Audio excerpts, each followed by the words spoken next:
Hello friends, it is Shadow Ready here, playing some more World of Warships, and today we are taking out the British carrier, the Hermes, and I'm not gonna lie, the British line of carriers is the proper way to introduce someone to a carrier, with this new gameplay at least.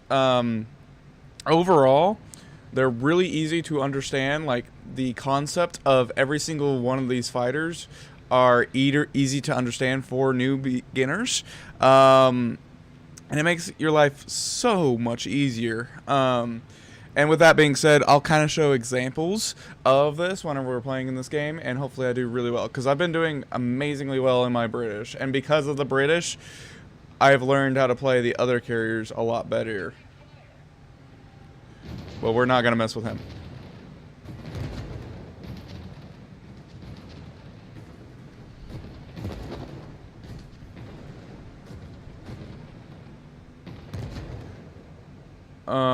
You want to isolate your targets as much as possible, and I know there's somebody somewhere around here. There has to be.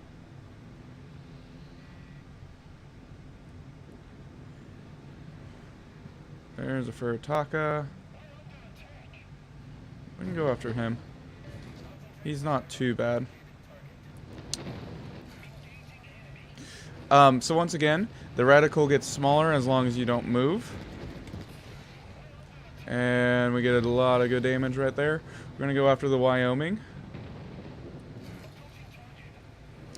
And holy crap, I forgot about the Wyoming. Come on, return back to base. So now, you can see, that's pretty much the strike aircraft over there are pretty much the same for every single nation. They have that little target. I think the British have a little bit tighter circle, but they're so much fun. So much fun. So now, these torpedo bombers, I think, in my opinion, are the best to learn from on all the nations, because the other ones don't really make 100% like sense. And we're gonna have to Kirov because he's stuck between an island. He's literally stuck.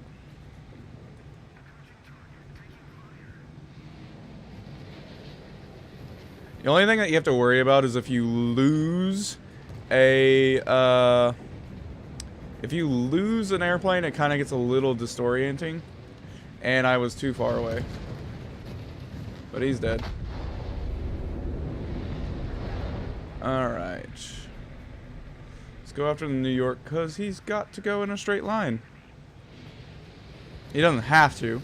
But once again, this spread is super narrow, and it's really great for the newer people. I dropped that way too early, though. Way too early. I knew it as soon as I dropped it. Let's try it again.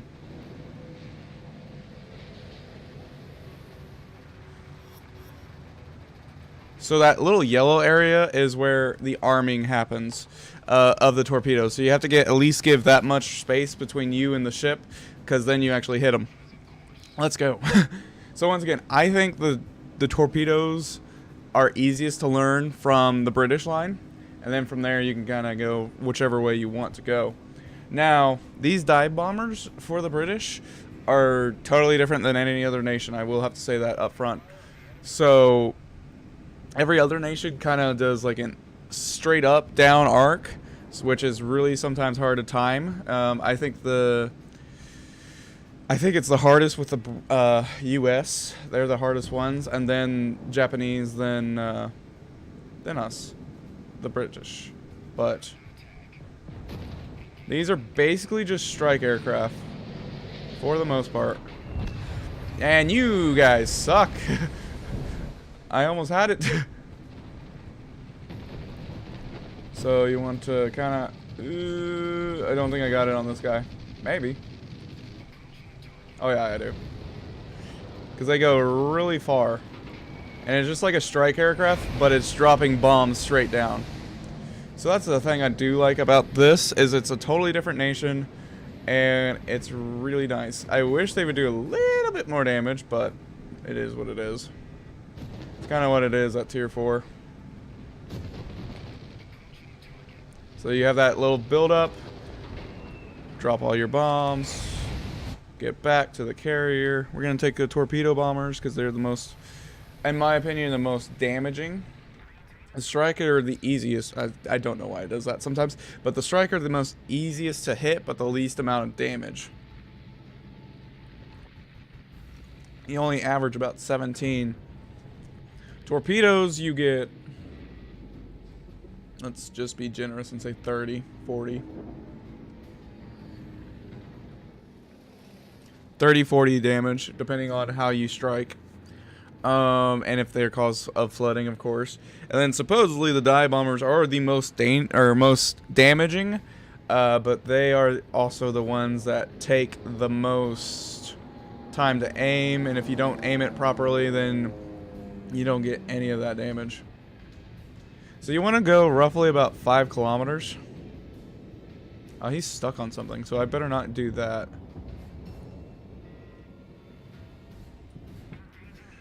Dun, dun, dun, dun.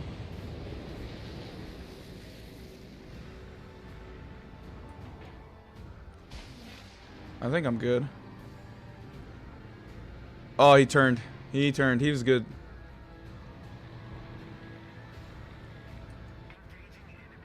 So you want to at least try to stay in a straight line as long as possible. If you don't, then you're kind of hurting yourself on damage. But that one should hit. There we go. Got one more to line up on him.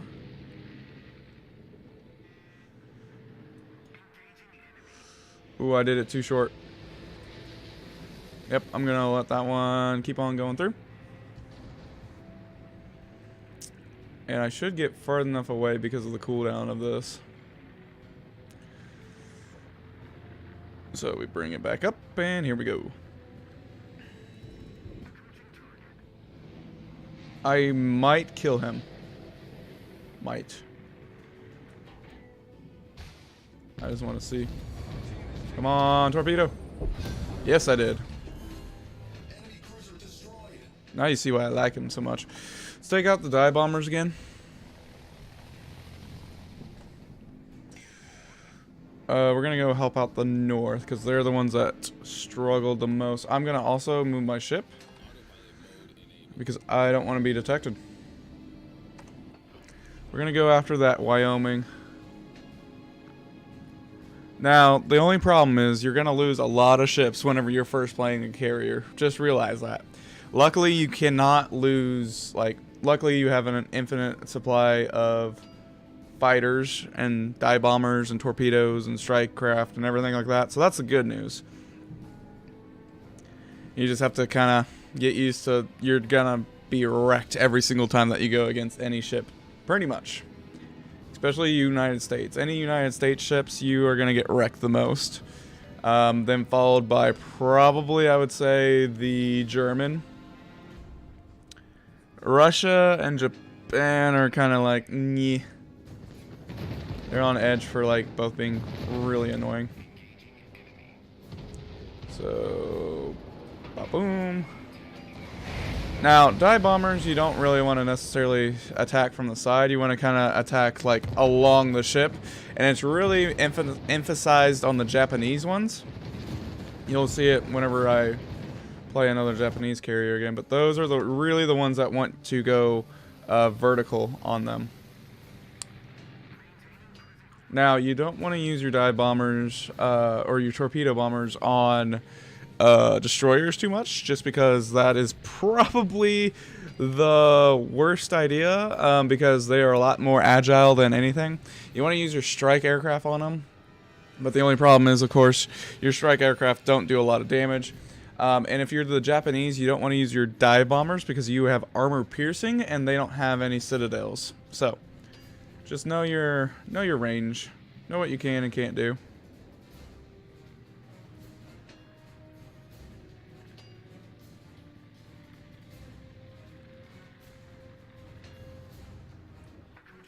And I always like to attack them head on and make sure that they have to kind of go this way. I know it's not the most effective, but it's also the most accurate for me because they have to go at least in one way or another. Because then it helps me line up another dive bomb, because he has to keep going straight, and then you can kind of line up your next one.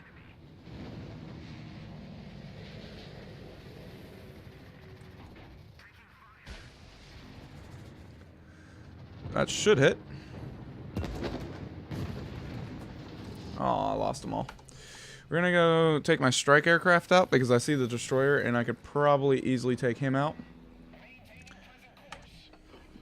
I always forget to use the engine boost.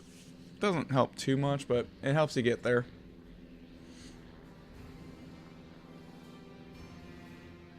And then next time we're gonna go use my dive bombers on the destroyer, just because he's really low, or well, not really low, but low enough where I could probably take him out if I hit really good strikes on him. And once again, you kind of want to, at least on the strike aircraft, aim a little bit ahead. And I do like hitting the broadside of them. That's the easiest one.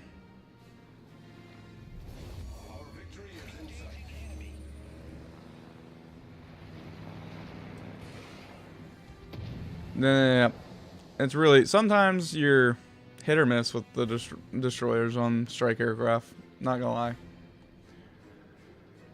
It's kind of the most infuriating part of it. There we go.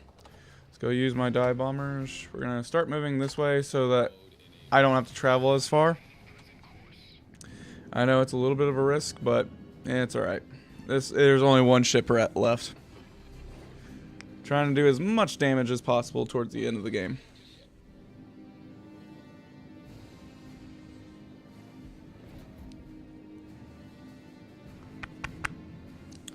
I think he's just chilling in that smoke screen, which is fine. It's a smart move on him, but whenever his smoke screen comes out, he's pretty much a dead man.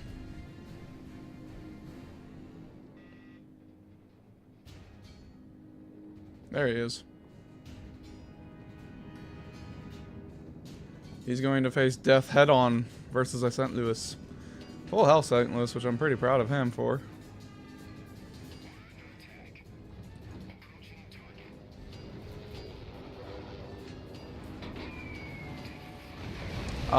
I should have waited 2 more seconds on that one.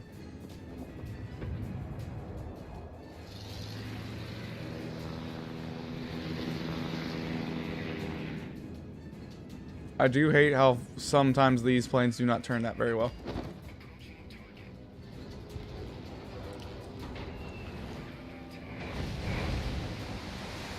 Got one more strike at him. Oh, he's already dead. But hopefully you guys learned a lot from this game about the carriers and which one I would prefer you guys to start with if you can get them, of course. There is the wind strike mission going on right now that you can potentially get them.